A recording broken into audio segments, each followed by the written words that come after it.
오늘 하나님께서 우리에게 주신 말씀은 마가복음 1장 21절에서 28절입니다. 제가 가진 성경으로 신약 54쪽입니다.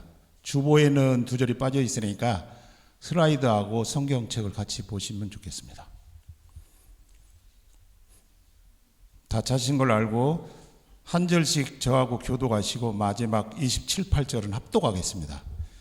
그들이 가버나움에 들어가니라. 예수께서 곧 안식일에 회당에 들어가 가르치시매 그 사람이 그의 교훈에 놀라니 이는 그가 그친 것이 권위 있는 자와 같고 서기관들과 같지 아니함일러라.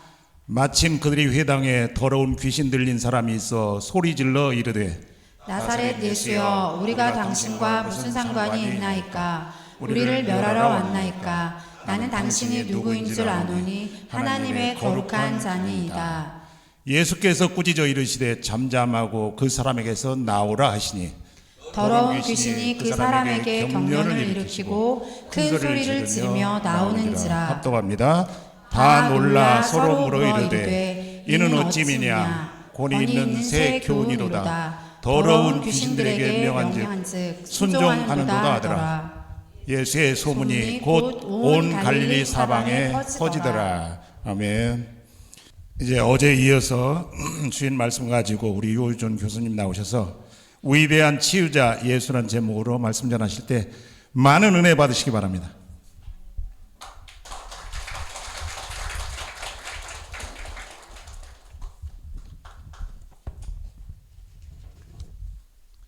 오늘이 10월 마지막 주일이죠. 네, 아마 개신교에서는 오늘이 10월 종교개혁 기념주일로 지키지요. 507년이 되는 해입니다. 1517년 독일의 마르틴 루터라고 하는 사제가 비텐베르그 성당 문 앞에 95개조 우리 한번 논의해 봅시다 해서 논의 요건으로 만든 것이 그 유명한 95개조 논박이에요. 그 당시 소위 천주교라고 부르는 로마 캐톨릭에서 성 베드로 성당을 지으면서 면죄부를 팔기도 하고, 그리고 사제들이 앞장서고 사제들이 제일 먼저 공부를 제일 안 해서, 그 이유가 당시에는 다 라틴어로 신학을 했습니다. 그러니 독일 사람들이 라틴어를 어떻게 잘하겠어요? 신학교에서 아무리 배워도 잘 못했을 것이고, 그러니 목사들이라고 불렸던 당시의 사제들이 교회에 와서 그저 자기도 잘 알지 못하는 라틴어 몇 마디를 가지고 교인들에게 설명을 하고 또 이야기를 했습니다. 그러나 그 당시에 자기 말로 된 성경은 없었어요. 즉 독일 사람들도 성경이 없었고 또 다른 나라 사람들도 성경이 없었고, 그러니 오로지 의존하는 것은 사제들이 이야기하는 이야기만 들었습니다. 그러다 보니까는 소위 평신도들이 문맹률이 점점 높아지고 성경에 대해서는 전혀 아는 바도 없었고 그저 들은 풍월에 의해서 그저 신앙생활을 하다 보니까는 성지순례를 간다든가 성물을 또 섬긴다든가 뭐 이런 일들만 계속하였습니다. 그때에 마르틴 루터라고 불렸던 신학자가 이건 아닙니다.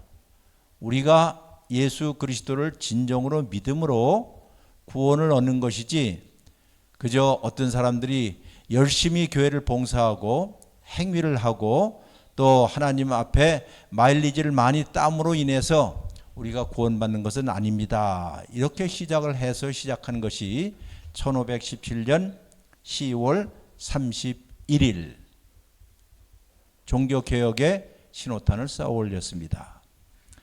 여러분 10월 31일 하면 떠오르는 게 무엇이죠, 여러분? 예, 이용의 10월이 가는 마지막 밤에 라든가, 혹은 또 강남에 있는 또 젊은 엄마들은 아이를 데리고 헬로윈 한다든가 하지만은 여러분과 저는 꼭 기억할 것이 종교개혁 기념일입니다. 오늘이 그러나 이 종교개혁기념일은 다른 것이 아니라 교회 개혁기념일이에요. 교회 개혁기념일이라는 뜻은 더 이상 여러분들이 그저 들은 풍월에 의해서 신앙생활 하지 말고 하나님이 가르쳐준 그 말씀이 무엇을 의미하는지 생각을 하면서 신앙을 가지라는 이야기입니다. 따라서 여러분들이 이렇게 수련을 할 때마다 하나님의 말씀인 성경에 대해서 깊이 이해를 할 뿐만 아니라 어제 말씀드린 것처럼 예수 그리스도가 우리의 삶의 중심이라 한다면 여러분과 저의 삶의 모든 칸막이들을 부수고 예수 그리스도를 중심으로 해서 우리의 삶이 구성되어야 합니다 하는 것이에요. 오늘 계속해서 마가복음 1장 21절로부터 28절까지를 지금 읽었습니다.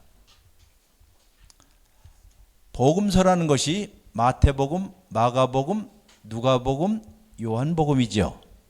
그리고 이 중에서 세 복음을 가리켜서 마태, 마가, 누가복음을 가리켜 뭐라고 하죠? 그 뜻은 위에서 함께 내려다본다는 뜻이에요. 다시 말해서 예수님이 누구신가에 관해서 마태, 마가, 누가가 서로 다른 각도에서 예수님이 누군가를 우리에게 보여주셨기 때문에 위에서 내려다 본다는 의미에서 공관입니다. 함께 내려다 본다. 그러나 내려다 보는 포커스도 다르고 또 각도도 다르고 또 생각도 다 달라요. 즉 예수님이 어떤 분이신가에 관해서 쓴 성경이 특별히 마태, 마가, 누가입니다. 이 중에서 우리 학자들이 연구한 결과 세 복음서 가운데, 공간 복음 가운데 제일 먼저 쓰여진 복음서가 마가복음이라고 이렇게 얘기를 합니다. 그리고 마가복음이 제일 짧아요. 성경 읽는 사람들은 왜 성경이 이렇게 긴가 하고 짜증내겠지만 제일 짭니다. 뭐가요? 마가복음이. 모두 몇 장으로 되어 있죠? 성경 안 찾아보셔도 돼요. 16장까지 되어 있습니다. 네. 16장까지 되어 있어요. 그런데 여러분이 마가복음 1장을 보시면 지금 오늘 읽은 것이 마가복음 1장을 읽었는데요. 1장 제일 첫 번째 문장을 한번 읽어보겠습니다. 마가복음 1장 1절 시작. 네, 여기에 중요한 단어들이 다 나와 있어요. 즉 예수는 누구시냐? 하나님의 아들이십니다. 또 예수는 누구시냐? 그리스도이십니다. 이렇게 되어 있죠. 그렇죠? 가운데 예수가 누구인가에 관해서 이야기하기를 첫 번째 하나님의 아들이십니다.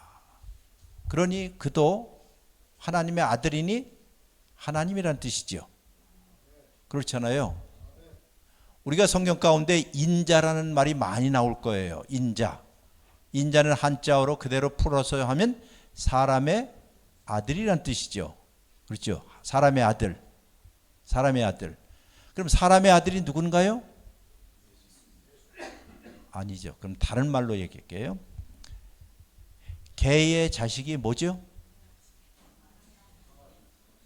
개의 자식이 개새끼죠. 그렇잖아요.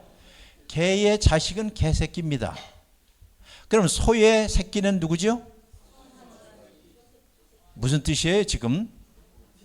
종이 같다는 뜻. 종. 개의 자식은 개. 소의 자식은 소.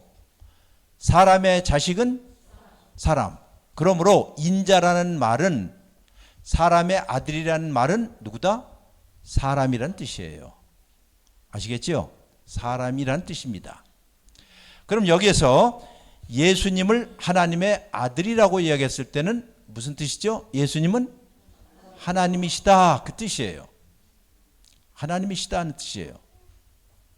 바로 이 문제 때문에 예수님이 결국은 죽으셔요. 왜? 신성 모독의 죄로 인하여서 유대인들이 그를 고발한 것이거든요. 그러니 신앙에 있어서 가장 중요한 핵심의 가르침 중에 하나가 여러분과 내가 믿는 예수는 누구다? 하나님이십니다. 이 뜻이에요. 하나님이십니다.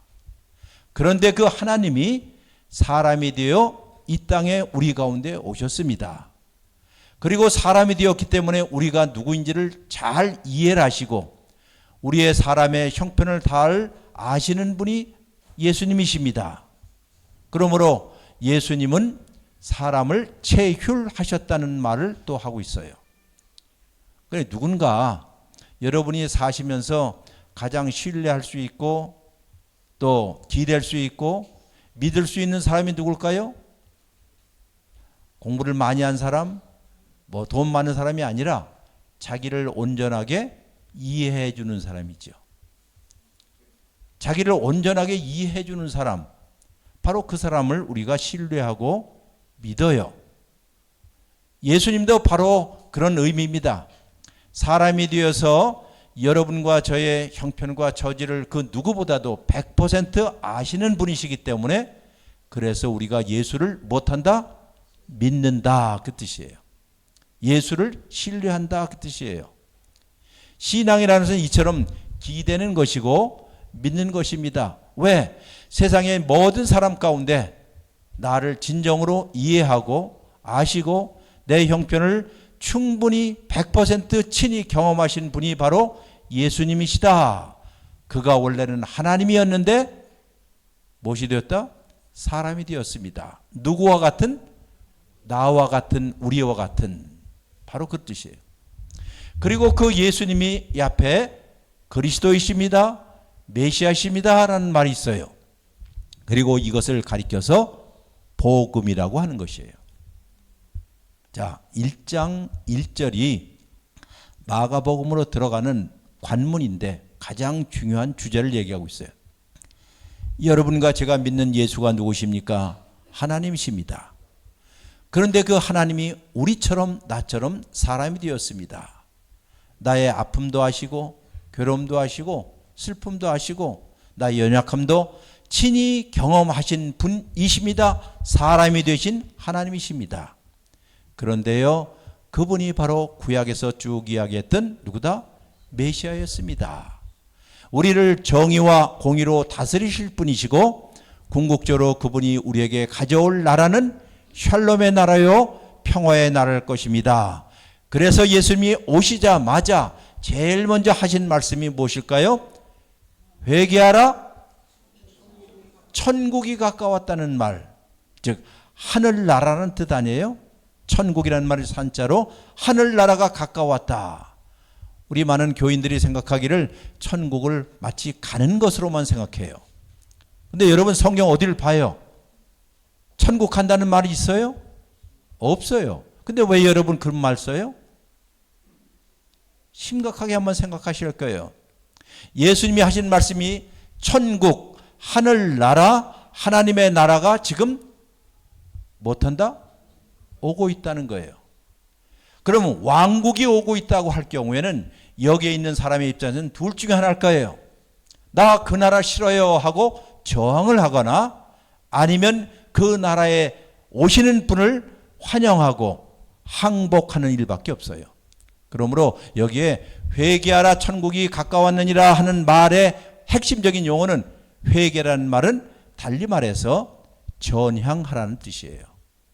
무엇하라고요? 전향이라는 말. 매우 정치적인 이야기입니다. 매우 가장 강력한 정치적인 호소예요. 당신들 전향하시오. 모르겠어요. 여러분에게 말씀드리는지 몰라도 6.25 사변이 있었을 때 북한에서 괴뢰군들이 침공했지요. 그때 함께 내려왔던 종군 기자 한 명이 있었습니다. 종군 기자, 북한. 그리고 전쟁에 결국은 휴전이 되고 북한 군인들 다 올라가거나 죽거나 했는데 지리산에서 종군 기자 한 사람이 아직도 거기에 남아 있었습니다. 근데 체포되었어요. 체포되면 어떻게 돼요? 항복을 하고 그래서 한국 정부에서 한국군이 당신 전향하시오.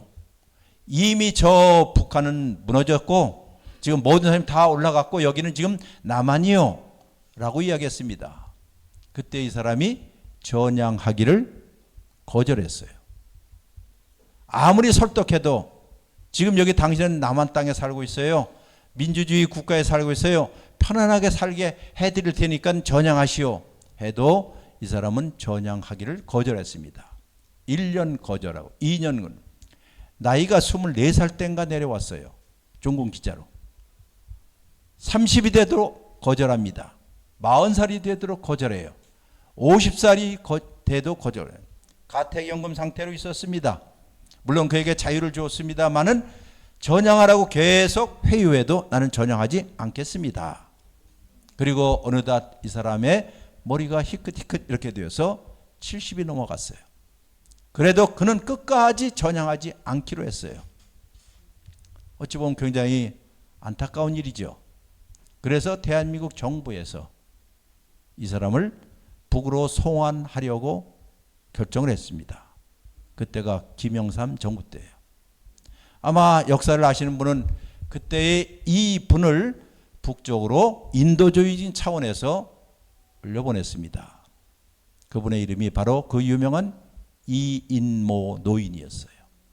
이인모 노인 70이 넘어서 20몇 살 때 내려와서 평생 전향하기를 거절했던 사람.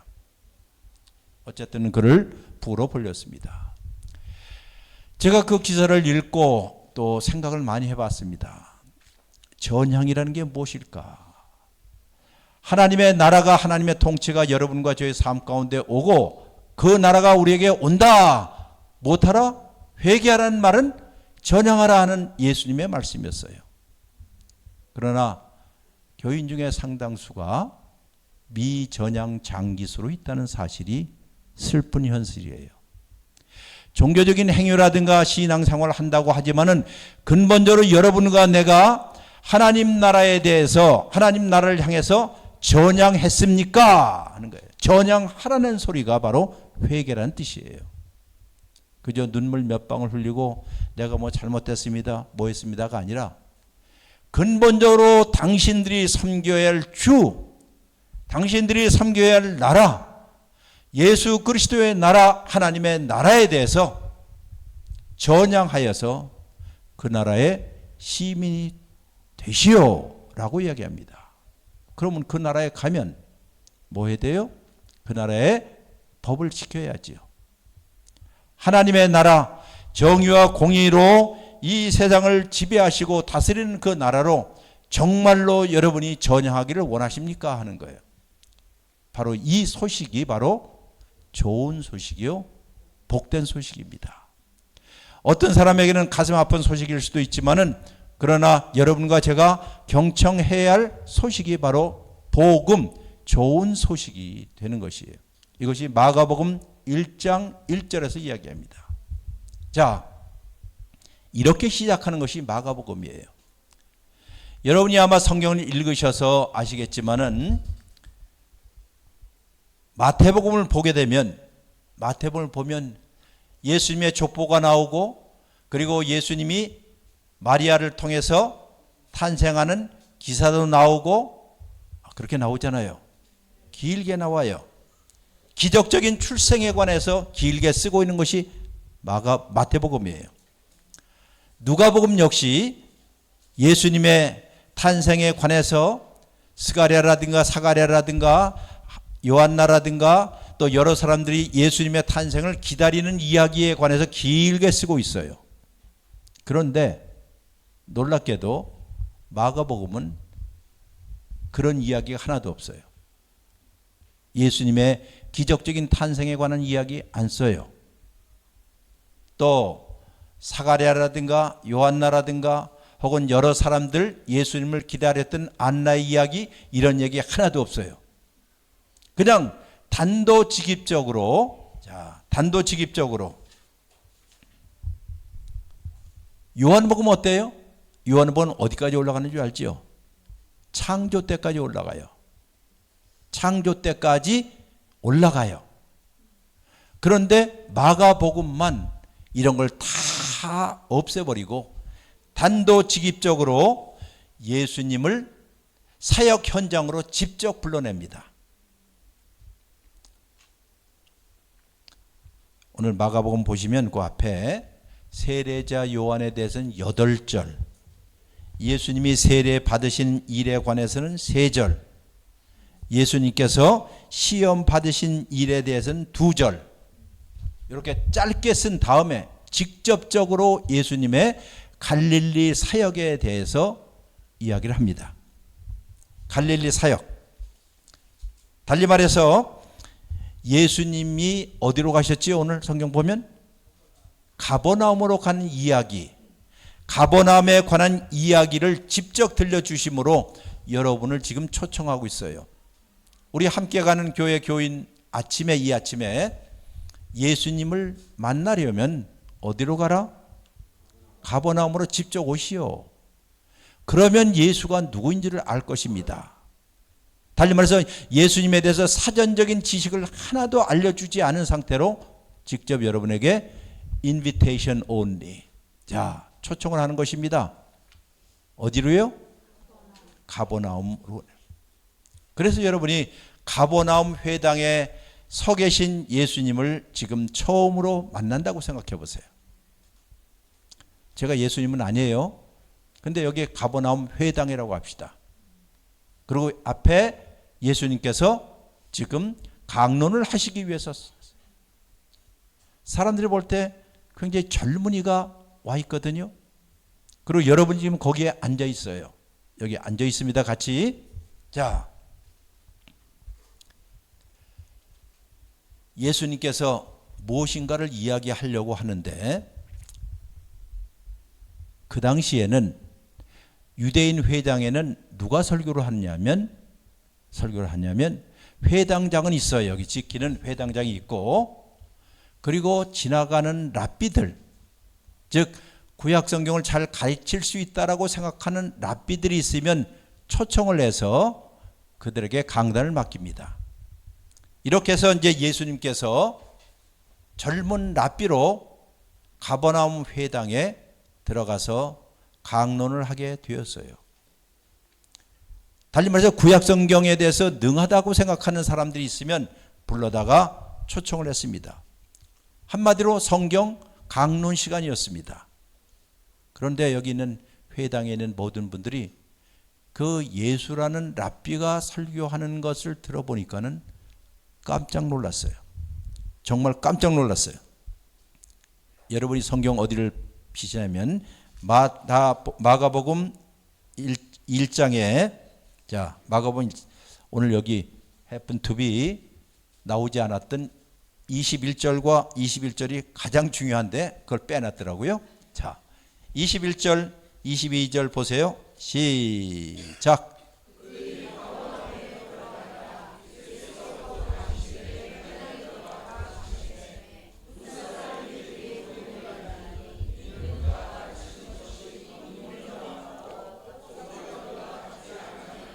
됐습니다. 질문이에요. 언제 설교했지요? 안식일에.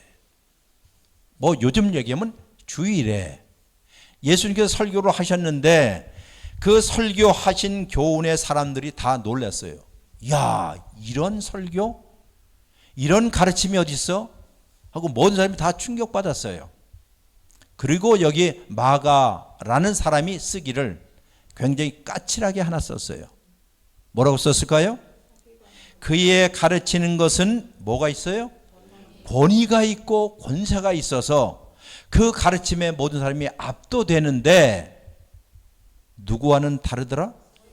서기관들과는 다르더라, 이런 말이 있어요. 서기관들. 여러분, 서기관이 누굽니까? 예수님 당시에 율법학자들이에요. 성경에 정통한 사람들입니다. 요즘 말로 하면 저 같은 구약 교수들이에요. 정말 성경에 정통한 사람들. 그런데 예수님의 가르침, 예수님의 설교, 예수님의 내용은 그들이 가르쳤던 것과는 전혀 다르더라, 이런 말이에요. 아마 이 구절을 읽을 때 구약학자들이나 그 당시의 서기관이나 율법학자나 아니면 바리새인들이 정말 아이들 말로 개빡쳤을 것 같아. 에? 아니 뭐라고? 우리 알기를 뭘로 알아? 자, 예수님과 매우 대조적으로 이야기를 합니다. 그러면 서기관들이 누굽니까? 조금 전에 말씀드렸처럼 권위 있게 토라를 가르치는 사람들이에요. 권위 있게 토라를 가르쳐야만 하는 사람들이에요. 즉 율법에 대해서 전문가고 성경에서 전문가들이었습니다. 그런데 그들의 설교들, 그들의 말들은, 그들의 설교와 말들은 예측 가능한, 여기 있는 사람, 또 그 얘기네, 또 그 얘기네 하는 뻔한 내용이었고 영혼도 빠지고 열정도 창백한 가르침이었다는 거예요. 그러니까 직업적으로 가르치는 사람 여기 와서 또 그 얘기 하는구나 하는 것이었습니다. 그러니 그들의 가르침에 능력이 있을 리가 없었다는 뜻이에요. 여러분 당시에 이 토라, 랍비들이 가르치는 건 딱 두 가지를 가르쳤어요. 토라를 가르치고 미슈나를 가르쳤습니다. 뜻은 뭐냐면 토라는 창출 레민 신이었어요. 즉 토라를 가르쳐서 보통 오경이라고 그래요. 이 오경을 가르쳤어요. 달리 말해서 이스라엘 민족의 헌법과 같은, 이스라엘 민족 언약 백성이라면 반드시 알아야 할 가장 중요한 것들을 담고 있는 것이 토라였는데 그것을 가르쳤습니다. 일명 성문율법이었어요. 그리고 또 하나는 뭘 가르쳤다고요? 미슈나라고 했는데 이 미슈나는 구전율법이었습니다. 즉 그 해석을 했던 수많은 학자들이 이것은 이런 뜻입니다, 저런 뜻입니다라고 했던 그 모든 구전율법들을 모아놓은 것이 바로 미슈나였어요. 이것을 일요일마다, 다시 말해서 주일날마다 서기관들이 가르치고 율법사들이 가르쳤고 바리새인들이 가르쳤습니다. 자, 달리 말해서 이 미슈나는 요즘 말로 해서 교단의 헌법들 혹은 다양한 규정들, 규례들, 시행 조항들 아니면 우리 함께 가는 교회 뭘까요? 여기도 내규 있지요? 있어요, 없어요? 내규 같은 것들, 이런 규정들이에요. 이런 규정들. 그래서 어떤 랍비가 가르친다 할 경우에는 이런 교회의 법들, 규정들 이런 것들에 대해서 쭉 가르쳤어요. 그러니 주일날마다 안식일마다 오는 회당에 앉아있는 사람들이 그냥 눈만 감아도 다 알아요. 30분 설교한다? 다 눈 감아도 다 알아요. 주무셔도 돼요. 언제 끝나면 돼요? 30분 후에 딱 끝나면 자기들이 기대했던 거하고 그분이 가르치는 거 똑같아. 이걸 매주일마다 하니까는 영혼 없이, 능력 없이 반복된 것이 그런 거였어요. 자, 우리 이 목사님 얘기하는 게 아닙니다. 그 당시에 아니면 요즘도 저쪽에 정말 따분하고 지루한 목사님들에 관한 이야기예요. 이게 만약에 여러분이 매주일마다 올 때마다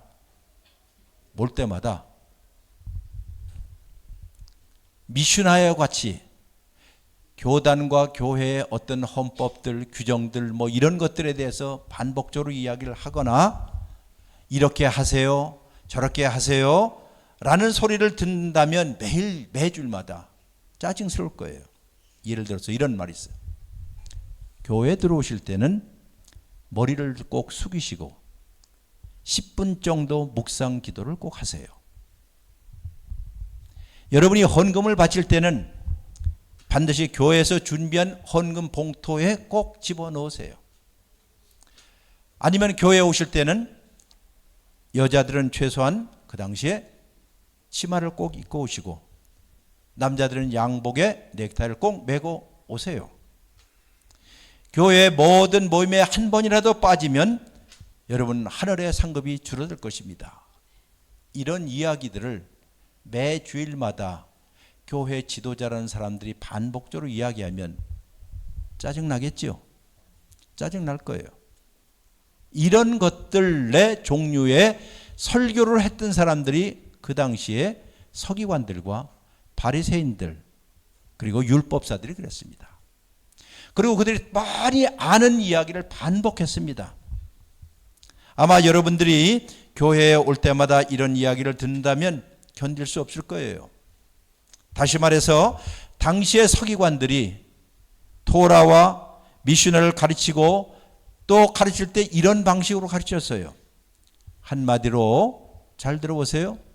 청중들의 마음의 습관보다는 규정의 습관들이 들기를 바랬던 사람들이 그거예요. 여러분들이 교회 생활하면서 신앙생활하면서 마음의 습관이 중요합니까? 아니면 규정의 습관이 중요합니까?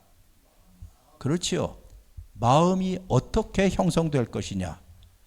여러분과 저의 신앙이 어떤 형태로 만들어져 가느냐에 관해서 깊이 관심을 둬야 할 텐데 불구하고 이 종교 지도자들은 규정의 습관들이었어요. 아, 집사가 되려면 이렇게 해야 돼. 장로가 되려면 이렇게 해야 돼. 뭐 하려면 이렇게 해야 돼. 순전히 규정들에 관한 이야기만 했습니다. 그리고 그것을 입증하기 위해서 성경에 이런 말씀이 있지요. 저런 말씀이 있지요. 이렇게 하시오. 저렇게 하시오라고 했습니다. 그런데 예수님은 정반대로 매우 충격적으로 예언자들의 말씀, 즉 구약의 말씀을 딱 설교를 하시는데 딱 두 가지였죠. 아까 우리 장로님이 기도하실 때 모든 율법과 모든 선지자의 가르침을 요약하면 딱 두 가지라고 했어요. 무엇이죠? 하나는 하나님을 사랑하고 아래는 누구요? 이웃을 사랑하라. 여러분과 제 마음속에 마음의 습관이 이렇게 들었습니까? 하는 거예요. 진정으로 하나님을 사랑하십니까? 하는 거예요. 여러분과 저의 삶의 구심점이 하나님이시고 예수님이십니까? 아니면 칸막이 가운데서 갈라져서 이럴 때는 이렇게 저럴 땐 저렇게 세속적인 모든 가치관 가운데 사십니까? 아니면 진정으로 하나님을 중앙에 놓으시고 사랑하십니까? 그것만 아니죠. 또 뭐예요? 내 이웃을 내 몸처럼 사랑하느냐 이거. 여러분이 다른 사람들을 바라볼 때에 그 사람의 학벌, 학력, 옷 입은 거, 외모, 타는 것 이런 거 보고 사람들 혹시라도 차별하지 않아요? 많은 사람들이 그래요. 누구 만날 때. 아, 그 사람 보니까는 배경이 괜찮아. 학벌도 좋아. 아, 그 가문이 좋아. 그러나 그렇지 않은 사람들, 그것이 장애인이든지 혹은 지체 장애인이든지 온갖 종류의 핸디캡을 갖고 있는 사람들이라든가 경제적으로 살지 못하는 사람이든가 이런 사람들을 여러분이 만날 때 그를 진정으로 사랑해 본 일이 있습니까? 하는 거예요. 진정으로. 사실상 우리 속에 차별이라고 하는 무시무시한 악마들, 괴물들이 다 움츠고 있어요. 항상 우리는 뭐 해요? 비교하잖아요. 심지어 교회들도 비교해요. 아, 저기 보니까 삼성제일교회 되게 크네. 왜 우리는 이렇게 작아?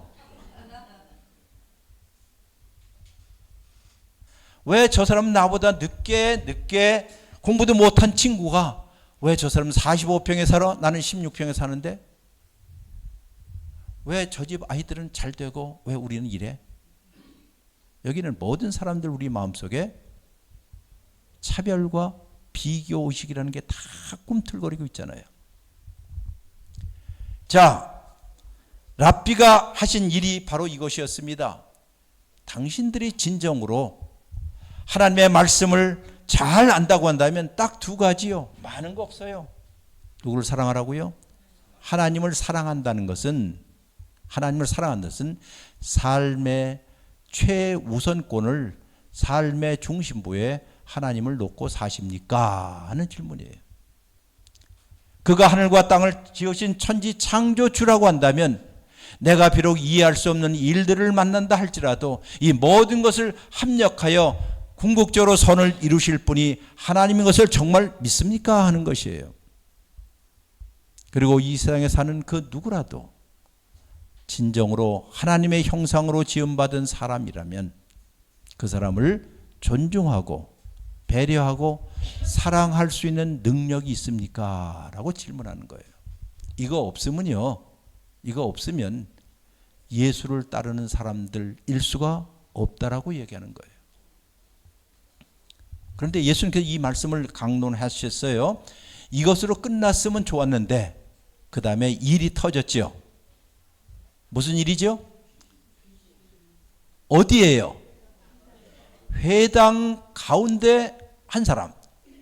제가 누구를 이렇게 찝는 건 아닙니다만은 몇 사람이요?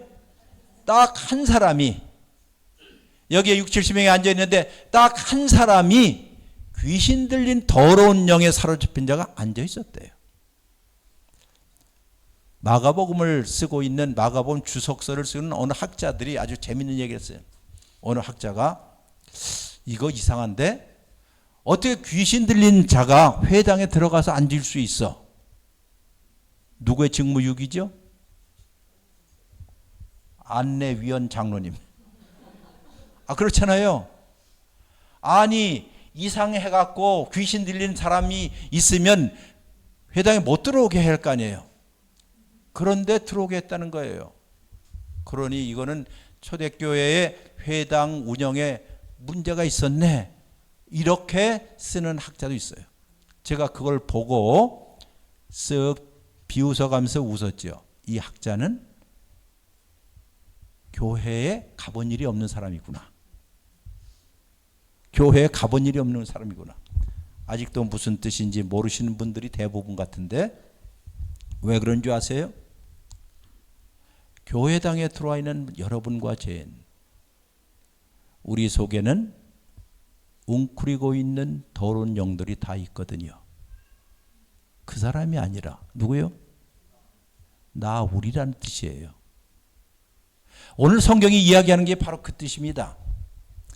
왜냐하면 우리 가운데 모든 사람들이 어찌 보면 지금 이야기를 하지 않아서 그렇지만은 우리 안에는 우리가 저지른 더러운 행동들도 있을 것이고 생각들도 있을 것이고 우리가 마땅히 해야 하지만 하지 않은 일도 있을 것이고 또 우리가 하지 않아야 할 잘못들도 저지르는 사람들 그 일들이 여러분과 제 속에 있지 않아요? 있거든요. 때때로 우리 안에는 우리가 잘못해서 내 실수로 인해서 나의 잘못 때문에 떠나 보낸 사람도 있잖아요. 나 때문에 날아간 사람도 있어요. 모르겠어요. 이 교회는 모르지만 어떤 한 낙이 때문에 교회 안 나온 사람도 있을 거예요. 아니면 우리가 잘못해서 버려버린 기회도 있을 것이고 그 좋은 하나님이 주셨던 어떤 기회들을 우리가 날려버렸던 것도 있을 것이고 축복도 있을 것이고 어쨌거나 우리는 하나님을 사랑하지 않았던 사람들이 여기 앉아있다는 뜻이에요.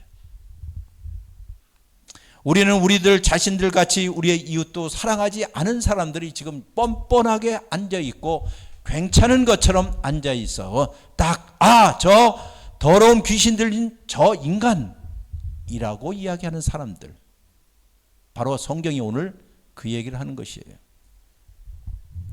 아무리 많은 물로 아무리 많은 생각으로 씻어도 지워질 수 없는 잘못들과 죄들을 보듬고 안고 앉아있는 사람들이 회당 안에 있다는 것이, 그것이 바로 여러분과 저란 뜻이에요. 여러분과 저란 뜻이에요. 그러므로 이 더러운 영으로 고통하였던 사람, 이 사람이 회당 안에서 유일하게 예수님을 알아봤어요. 다른 사람들은 어떻게 했을까요? 저 사람, 저 젊은이 뭐예요? 설교 잘하네, 멋지네. 하지만 그러나 더러운 영이 들렸던 그 사람만이 예수님이 누구인가를 알아봤다는 뜻이에요. 오늘 우리가 주일날 교회에 와서 정말로 예수 그리스도를 만나고 예수 그리스도를 알아볼 수 있느냐는 문제, 이 시선이 있느냐는 것이에요. 그래서 그 귀신 들리자가 뭐라고 그랬어요? 귀신 들리자가 우리를 멸하러 왔습니까? 나사렛 예수여, 우리와 당신이 무슨 상관이 있길래 그럽니까? 하면서 말하기를 당신은 하나님의 거룩한 자입니다. 예수 그리스도가 거룩한 자임을 알았다는 얘기는 자기가 얼마나 추잡하고 더럽다는 걸 아는 거 아니에요. 하나님의 신성 가운데, 하나님의 거룩한 가운데 나올 때마다 여러분과 저는 내가 얼마나 몹쓸 죄인인가를 깨닫게 되는 순간들이에요. 얼마 전에 어느 교회에서 제가 일본에 가서 잠시 집회를 하다가 찬송을 부르는데 저도 모르게 왈칵했어요. 그 찬송은 같이 부른 옛날에 인내하신 구세주여 내 말 들으사, 그 다음 죄인 오라 하실 때에 날 부르소서. 주여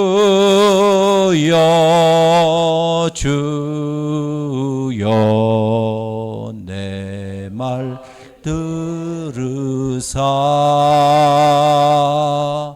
죄인 오라 하실 때에 날 부르소서. 누구를 부를 때요? 죄인 부를 때. 그 사람만이 예수님이 구원자인 걸 알았고, 그 더러운 영에 속한 그 사람만이 예수님이 거룩한 자인 걸 알았어요. 나머지는 한 사람도 몰랐어요. 이게 오늘날 우리에게 일어나고 있는 현실이에요. 제가 그 찬송을 부를 때, 이거는 수십 년 전에 저 기도원에서 불렀던 그 노래가 아니라 지금도 예수님이 나를 부르실 때, 주여 죄인 부를 때 누구를 불러요? 나를 불러주세요. 나를 불러주세요. 교회는 98%는 100%는 죄인들만 오는 되긴 하지만, 제가 이제 분석을 해봤습니다. 100명 가운데 한 98명 정도는 죄인이긴 죄인인데 괜찮은 죄인들이에요. 무슨 죄인이라고요? 괜찮은 죄인. 괜찮다는 말은 비교가 된다는 뜻이에요. 하나님, 내가 죄인이긴 죄인인데요, 내가 그래도 저 사람보다는 괜찮은 죄인입니다 하는 거예요. 내가 잘못은 했지만 그래도 내가 몹쓸 죄는 지지 않았습니다. 그러면 괜찮은 죄인에 말고 진짜 죄는 무슨 죄인이죠? 조금 전에 얘기했는데 몹쓸 죄인이요. 100% 몹쓸 죄인이요. 그런데 교회에 아까 미전향 장기수가 누구냐? 괜찮은 죄인들로 가득 찼어요. 바리새인의 기도가 그거였거든요. 주님, 내가 잘못을 하긴 했지만 그래도 일주일에 2번씩 금식 기도도 하고요, 뭣도 하고 쭉 바리새인이 그렇게 기도했어요. 그리고 기도가 길었어요. 지난번 한번 얘기했던 NIV 성경은 그렇게 얘기합니다. He prayed about himself. 그는 자기 자신에 관해서 기도했더라 이게. 그리고 기도가 길었어요. 나는 뭐 이랬고 이렇게 쭉. 근데 저 뒤에 있었던, 마치 더러운 영 들렸던 그 사람처럼 저 뒤에 있던 세리는 딱 처음 교회 왔기 때문에 기도할 줄 몰랐으니 기도가 짧았어요. 딱 기도가 뭐였죠? 주여, 나는 죄인입니다. 아주 간단했어요.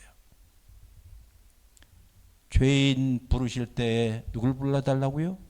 나를 불러주세요 하는 것이 신앙의 가장 기본이요, 근본이에요. 자, 이 더러운 귀신 들린 자에게 예수님이 하신 말씀이 이거였습니다. 잠잠하고 그 사람에게 나오라 했습니다. 여러분, 이 말을 솔직하게 얘기해서 여러분과 제가 가장 듣고 싶어하는 소리가 아니겠어요? 여러분과 제가 가장 듣고 싶어하는 소리가 이 소리 아니겠어요? 거기서 나오라. 거기에 웅크리고 있는 모든 악한 것들 다 나와라. 사실상 이 말은 우리의 마성적인 죄책들, 우리 속에 더러운 죄들, 우리 속에 깨끗하지 못한 생각들을 다 잠재우고 내어 쫓아버릴 수 있는 분을 간절히 바라는 마음에서 여러분과 제가 이 말을 듣기를 원하지 않겠어요, 원래?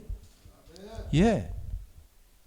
그러자 그 더러운 귀신이 그 사람에게서 격렬을 일으키고 큰 소리로 나왔어요.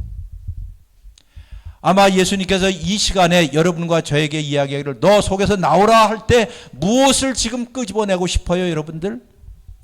어느 사람은 열등감일 거예요. 평생 열등감으로 사는 사람이 있거든요. 주님, 끄집어내 주시옵소서. 주님, 내 속에 있는 비교의식을 끄집어내 주시옵소서. 하나님, 내 속에 있는 그 옹알이를 틀고 있는 미움의 뿌리를 빼어 주시옵소서. 아무리 기도해도 이 미움, 그 누구를 향한 그 미움의 뿌리를 뽑고 싶습니다. 하나님, 차별 혹은 시기, 질투, 탐욕, 그리고 오래된 상처가 내 속에 있습니다. 주님, 이거 좀 제발 좀 뽑아 주십시오. 그래서 우리는 잠잠하고 그 사람에게 나오라 하는 말을 듣고 싶어 하는 거예요. 솔직하게 얘기해서. 나도 듣고 싶어 하고 여러분도 듣고 싶어 하기를 바랍니다 하는 거예요. 이런 사건이 있자 사람들이 웅성웅성 하기 시작했어요. 도대체 어떻게 되는 거야? What is it? 어떻게 된 일이야? 와우, 야, 멋지게 설교하네? 권위 있는 새로운 가르침이네? 이렇게 얘기를 했어요. 여러분, 여기에서 이 현상을 바라다 보고 한 사람 말고 나머지 사람이 그렇게 얘기했어요. 야, 이 어찌 된 일이야? 질문이 잘못된 질문이었어요. 와우, 놀라운 일이 있네? 기적을 일으키네? 이게 어찌 된 일이야? 라고 대답하는 질문하는 것이 아니라 제대로 질문하려면 어떻게 질문했지요? 도대체 저분이 누구야?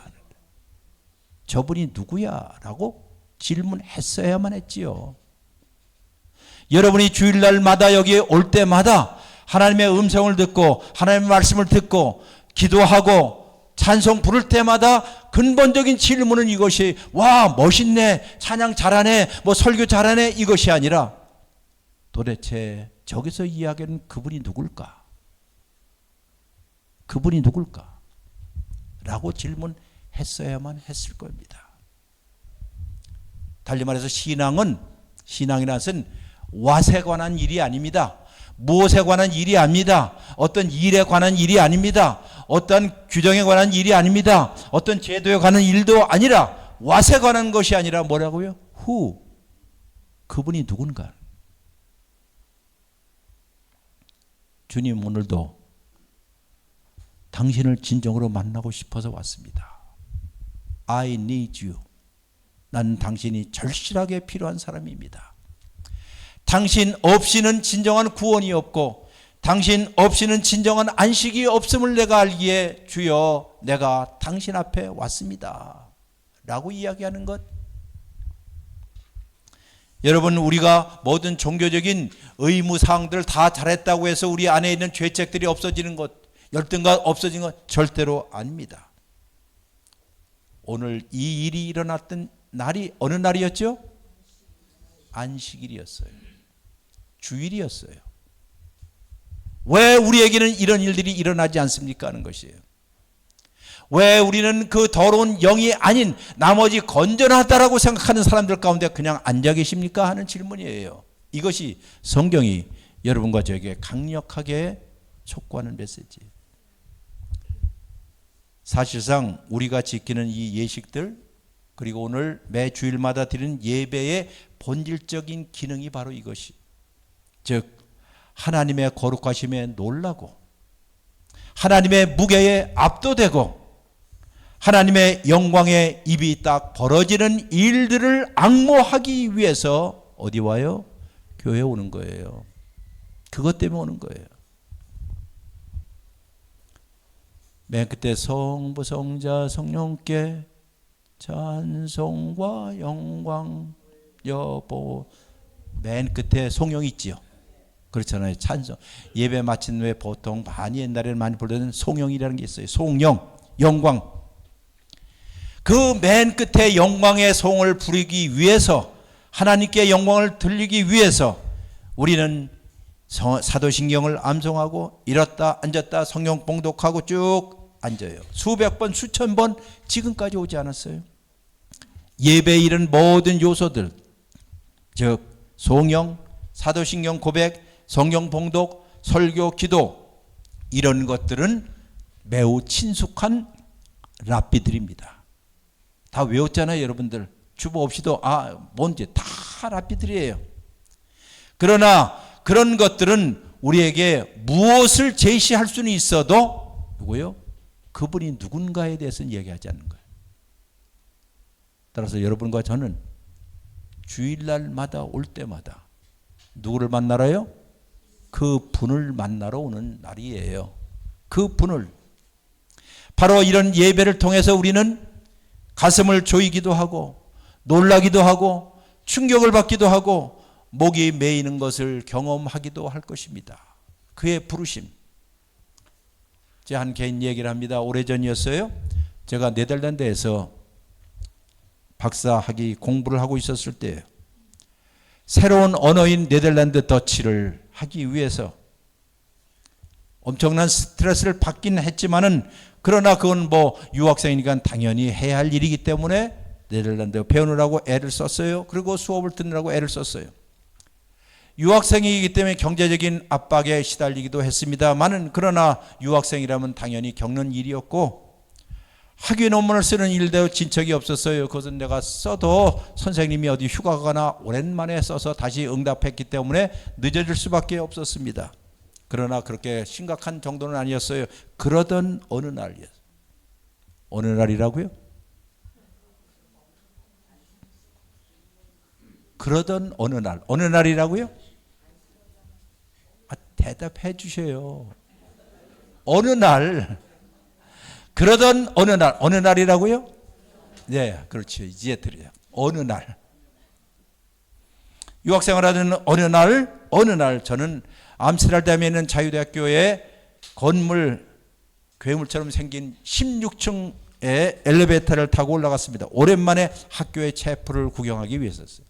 채플이 엄청나게 큰데, 유럽은 어디든지 그렇지만 피아노는, 땡땡거리는 피아노는 사용하지 않고 다 오르겐을 해요.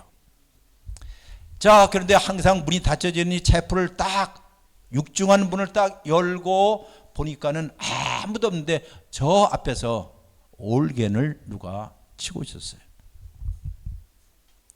들어보니까는 그 유명한 어메이징 그레이스였어요. 어메이징 그레이스 알지요? 305장. 저는 좌석의 맨 뒤에 앉아 있었습니다. 그리고 조용히 연주자가 지금 연주하고 있는 그 찬송 소리를 듣고 있었어요. 연주자는 저 뒤에 누가 왔는지도 모르죠. 굉장히 크니까는. 홀에 힘차게 오르겐 페달을 밟고 건반을 누르고 있었습니다. 여러분이 잘 아시다시피 나 같은 죄인 살리신 그 은혜 놀라워. 잃었던 생명 찾았고 광명을 찾았네. I was once lost but now am found. 한때는 내가 잃어버린 바 되었으나 이제는 찾은 바 되었고, Once I was blind. 한때는 내가 앞을 보지 못하였으나 Now I see. 이제는 보게 되었다는 그 유명한 찬송가. 그런데 이상한 일이 벌어졌습니다. 장엄한 오르간 소리와 함께 마치 천상의 천사들이 노래하는 것처럼 저에게 환청이 들렸어요. 물론 그 찬송은 여러분이나 제가 너무나 수없이 들었던, 이제는 식상하기까지 했던 찬송이었습니다. 그러나 어떤 이유인지는 몰라도 그날 그 순간 그 찬송가의 구절구절이 제 마음속 깊이 박히기 시작했습니다. 놀라운 은혜, 그분을 드러내는 그 노래. 한때는 내가 잃어버린 바 되었으나 이제는 찾은 바 되었구나. 왜 내가 그랬구나. 내가 한때는 앞을 보지 못하였으나 이제는 보게 되었구나 하는 그 노래 가사말에 내 마음이 흔들리기 시작했어요. 그리고 그 순간 목이 메었습니다. 마치 내가 큰 죄를 지은 것도 아니었는데도 불구하고, 내가 그렇게 누구처럼 탕자처럼 못된 짓을 하지 않았음에도 불구하고 내 근원적인 잃어버림, 우리 모든 사람이 근원적인 슬픔들, 내 근원적인 내가 멀리 떠났다는 것, 그런데 이제는 내가 보게 되었고, 이제는 내가 찾은 바 되었고, 내가 다시 coming home, 홈커밍, 집에 돌아왔다는 것, 그것 때문에 목이 메었고 잠시 눈물이 흐르기 시작했습니다. 조금 전에 말씀드린 것처럼 제가 죽을 죄를 지은 사람도 아니었거든요. 저는 우연히 그날, 어느 날이라고요? 어느 날 그날 16층에 채플에 앉아 있었을 뿐이었어요. 그러나 거룩한 영께서, 성령께서 그 순간을 선택하여 내 속에 있는 모든 다른 잡된 생각들, 모든 목소리들 다 잠재우고 거룩하신 분 예수 그리스도를 드러내어 보게끔 하였습니다. 우리 삶 속에 있었던 하나님의 은혜였던 예수 그리스도, 진정한 치유자를 발견하게 하였던 순간이었습니다. 그렇구나. 내가 한때는 잃어버렸던 사람이었구나. 그러나 그분 안에서 찾은 바가 되었고, 한때는 내가 진정으로 봐야 할 것을 보지 못했던 장님과 같은 보지 못했던 자였으나 이제는 보게 되었다는 이 사실 하나, 그것 때문에 그 노래가 예수님을 보게끔 하였던 것이. 저는 그 오르간 주자가 연주를 멈추지 않기를 바랬습니다. 계속해서 연주하기를 바랬습니다. 이것이 평범했던 안식일이 변하여 비범했던 안식일로 변하는 순간이에요. 보통 사람들이 그날 가버나움에 모든 사람들이 평범했던 매일같이 반복적으로 갔던 그 주일이었지만은 어느 순간, 어느 날 여러분에게도 이런 날들이 오기를 주의 이름으로 축원합니다는 것. 내 속에 있었던 모든 것들을 진정으로 치료했던 그분, 언제일까요? 여러분이 아무 생각 없이 주일날 여기 와 앉아 있을 수 있어요. 아, 보통 날이었구나. 보통 주일이요. 저기 뒤에 앉든 어디 앉든 그래 어떻게 하나 보자 하고 앉아 있을 수도 있어요. 그러나 동일한 성령께서 우리 가운데 역사하는 순간에 마음을 열고 진정으로 이것이 나를 향한 주일이구나라고 생각하면서 마음을 열고 있는 순간에 아까 불렀던 성가대의 찬송 한 구절이, 아니면 사도신경을 외울 때 그 한 구절이, 아니면 성찬의 떡을 떼는 순간, 잔을 마시는 순간, 여러분의 삶 속에서도 성령의 이런 사역이 있으리라고 나는 믿습니다 하는 것이. 아니면 여러분 평소에 저녁 때 오늘 집에 가셔서 큐티를 하면서 우연히 펴봤던 성경 구절 하나가, 아니면 잠자리에 들면서 마감 기도를 드리면서 이런 일들도 있을 수 있을 것이에요. 여러분의 마음에 눈만을 뜨실 수 있다면 여러분은 그냥 그 무엇을 보는 것이 아니라 누굴 봐요? 그분을 볼 수 있다는 것이. 제가 조금 전에 제 개인적인 이야기를 하는 것은 제가 특별한 체험을 했거나 뭐 특별한 영감을 받았다는 것을 말하는 것이 아닙니다. 딱 한 가지예요. 와우, 경탄이라고 부르는 것이에요. 예측치 못한 시간에 쳐들어오는 하나님의 임재에 대한 반응이 우리는 딱 한 가지예요. 뭐예요? 와우예요.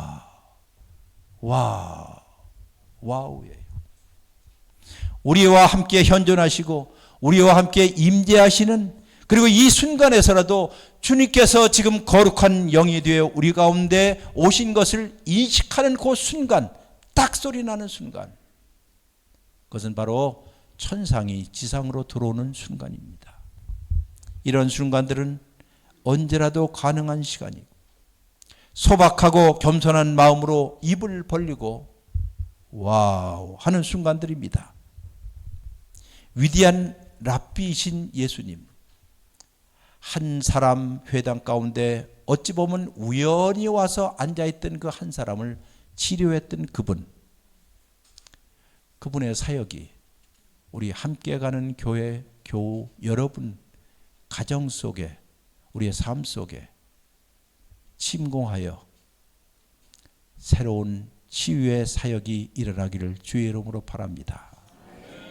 평범한 날이 변하여 비범한 날이 되고, 평범한 주일이 변하여 비범한 주일이 되고, 우연하게 쳐다봤던 그 한 구절이 여러분과 저의 심령 속에 깊이 박일 수 있는 그런 순간들이 위로부터 여러분과 저에게 오기를 다시 한번 주의 이름으로 축원합니다. 기도합니다. 주님, 예수님은 우리에게 무엇하라는 것에 관심이 없으신 것을 압니다. 그저 여러분과 저에게 하나님을 주시려고 애를 쓰실 뿐입니다. 우리가 이 사실을 볼 수가 있다면 그 다음에 우리는 무엇을 해야 할지도 알게 될 것입니다. 고맙습니다. 비범한 안식일, 비범한 일상이 되게 우리를 축복하여 주옵소서. 예수님의 이름으로 기도했습니다. 아멘.